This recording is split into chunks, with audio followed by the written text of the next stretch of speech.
Which terrifying monster rears its ugly head in every film ever made? Deadpool and Wolverine star Ryan Reynolds seems to think that expectation is a more impressive movie villain than Thanos or Cassandra Nova could ever be, and one of his best friends is living proof. While it's impressive that Ryan Reynolds led the charge of making Deadpool and Wolverine the most successful R-rated movie ever made, the man behind Marvel's Merc with a Mouth has acknowledged that it's impossible to please everybody.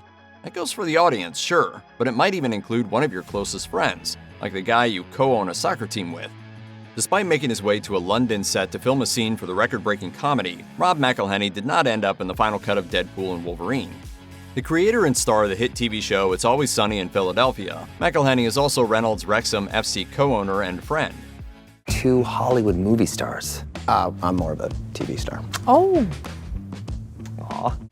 Given the pair's well-documented bromance, many Marvel fans predicted that McElhenney would make an appearance in the movie, and McElhenney himself was one of them.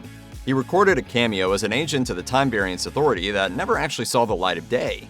Reynolds acknowledged this in a post on Instagram, writing, "I loved making this movie, but it wasn't without stress. There was a lot of expectation, and I'm pretty sure the most well-written villain in cinema history is expectation. And when you do stressful stuff, it feels good when friends are nearby. And even though I'm mortified he flew all the way to London for a cameo that wasn't meant to be, I'm grateful my friend was there with me."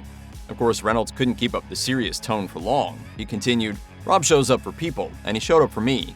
Even as he begged for his life before Eliath snatched his unsuspecting body into the air, swallowing him whole, eventually digesting and converting him into Eliath poo. Rest in peace, TVA soldier." Even though Deadpool and Wolverine ultimately didn't have the space for McElhenney as a TVA stooge, Reynolds made a public suggestion to Marvel Studios endorsing his buddy's casting as another Marvel character. He closed his post by writing, "P.S. Rob would make an awesome Hydra Bob."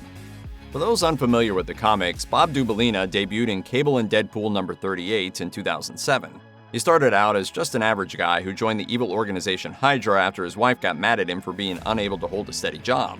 Eventually, Bob's time as a substandard henchman led him to cross paths with Deadpool, and he soon became somewhat of a sidekick to Wade Wilson.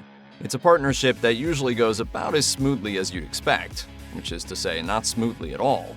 It's hard to keep up with an unkillable mercenary when you don't have any powers yourself. McElhenney wouldn't be the first person to play the role of Bob. The character already made an appearance in the first Deadpool movie from 2016 as one of Ajax's henchmen. Bob? Wait? Oh my god, I haven't seen you since Jacksonville. TGI Fridays. Played by Rob Hader, Bob only stuck around for a few seconds before being knocked out, so it's easy to forget about his brief appearance.